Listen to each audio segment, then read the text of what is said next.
We're also just like coming up with more theories in our head of like what we actually do believe with the paranormal. Like, for example, right now we 100% believe in energies and stuff like that, and there's no question that you can walk into some places and it's like just a different vibe. Yeah, like it feels heavier. Yeah. But do we believe in like the Casper the Ghost sort of like figure ghosts? Like not really. Maybe we've seen like shadow figures before, but have I ever levitated? No. Have I ever seen something like straight in front of my face where I like undeniable proof that that's a ghost in front of me? No. It's like been like just out of corner of the eyes and stuff like that. There's some scientists that believe that things carry memory. There's a guy named Rupert Sheldrake, and he has this theory of morphic resonance, and part of his theory is that he thinks objects themselves contain some sort of memory, whether or not you can access that memory, but that objects contain memory.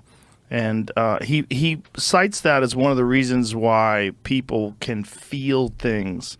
Like if you ever go into a house where someone's been murdered in the house, like there's a reason why they have to tell you. Yeah. Like they can't just sell you the house. They have to sell, well, by the way, like if someone gets murdered in a house, I don't know like for how long after and it's probably varies by state to state.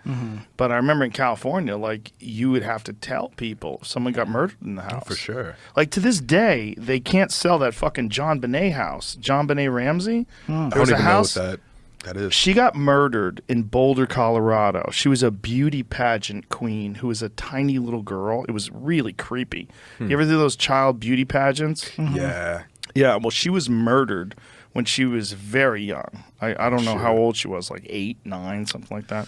And it was a national scandal because they couldn't figure out who murdered her or what happened, and some people thought that it was the parents, and the Boulder Police Department botched the investigation because they weren't really – Boulder's a pretty peaceful place. They're not used to murders, especially not murders of children.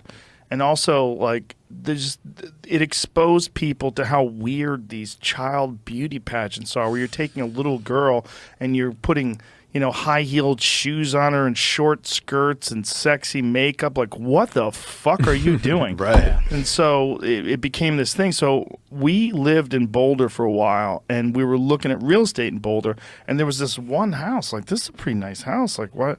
Why is this house so cheap? It was weird. It's like it seemed like it should have been more expensive. And then I Googled it. And I found out that's the house where John Bonet Ramsey had been killed. Oh, man. Yeah, I don't know if it ever sold. But, like, the entire time we were there, it was for sale. It was for sale before then for years. I think they might have even changed the name of the street to try to sell the house. Some weird shit I've like definitely that. heard of that happening before. Like they're like, oh, no one's buying this because of that. Well, it's a thing. Like no one wants to buy a house where a little girl was murdered. Oh, for sure. And might have been murdered by her parents. Like that was the real, really? the scary part about it was the accusations that the mother did it. They brought in these handwriting experts, and the handwriting experts compared the ransom note with the mother's handwriting, and they were trying to say that the mother wrote the ransom note. I'm like, who fucking knows? But it's gross enough that no one wanted to have anything to do with that house.